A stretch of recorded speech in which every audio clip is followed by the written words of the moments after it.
UP में आजकल दो सियासी लड़ाइयां चल रही हैं। एक सपा बनाम भाजपा यानी कि सरकार बनाम विपक्ष, और इसके अलावा एक और लड़ाई है जो है सपा बनाम बसपा यानी अखिलेश और मायावती यानी कि बुआ और बबुआ के बीच की लड़ाई। अब पीएम मोदी को हराने के लिए विपक्षी पार्टियों का जो महागठबंधन तैयार हो रहा है, क्या उसमें मायावती हैं? ये सवाल है और ये चर्चा भी हो रही है। चर्चा ये भी है कि इस खेमे से मायावती को बाहर कर दिया गया है। अखिलेश यादव अपनी जिद पर हैं कि मायावती का नाम यहां से काट दिया जाए, यानी महागठबंधन में इनको शामिल नहीं किया जाए। और शायद ऐसा हो भी गया है क्योंकि बीजेपी के खिलाफ महागठबंधन में मायावती की चर्चा भी नहीं हो रही है। अब अखिलेश यादव इतने नाराज क्यों हैं? उन्हें लगता है और सियासी पंडित भी ये मानते हैं कि इस बार यानी कि इस साल जो विधानसभा चुनाव हुआ था उसमें मायावती ने सपा को भारी नुकसान पहुंचाया। इसके बाद आजमगढ़ के उपचुनाव में भी समाजवादी पार्टी को बीएसपी ने ही हरवा दिया। अखिलेश यादव ये भी कहते हैं कि पिछले यानी कि यूपी के 2017 के विधानसभा चुनाव में उनकी बुआ यानी कि मायावती ने उन्हें धोखा दिया। राष्ट्रपति और उपराष्ट्रपति के चुनाव में भी अखिलेश समेत तमाम दल जब एनडीए के खिलाफ थे तब मायावती एनडीए के साथ थी।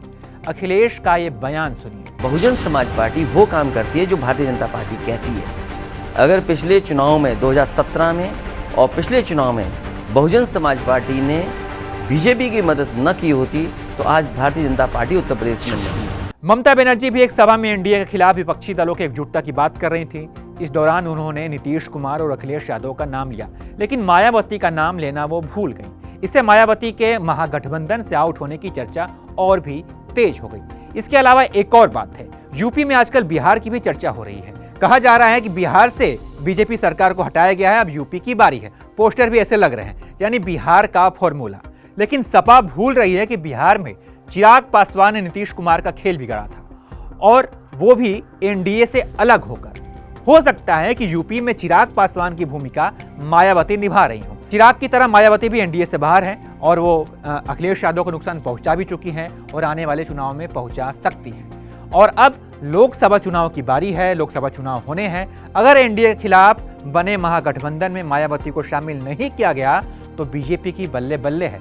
जाटों, नॉन जाटों, गैर यादव, ओबीसी वोटर्स और सवर्ण वोटर्स के दम पर बीजेपी यूपी में बड़ी लोकसभा सीटें जीतने में कामयाब हो जाएगी, बड़ी मात्रा में। ऐसे में मायावती को महागठबंधन से दूर रखना कहीं से भी चालाकी नहीं है, अखिलेश यादव की भी नहीं है और न ही विपक्ष के तमाम नेताओं को। खैर, देखना यह होगा कि मायावती अगला क्या रास्ता अपनाती है, आगे क्या करती हैं। क्या मायावती यूपी में बीजेपी के लिए चिराग पासवान बनेंगी? ये तो आने वाला वक्त ही बताएगा। लेकिन फिलहाल विपक्षी दलों को और अखिलेश यादव को थोड़ा ध्यान से इस बात पर विचार करना चाहिए कि मायावती को अपने साथ रखना है कि नहीं रखना है। तो फिलहाल इस वीडियो में इतना ही। बाकी तमाम अपडेट्स के लिए आप देखते रहिए एबीपी लाइव।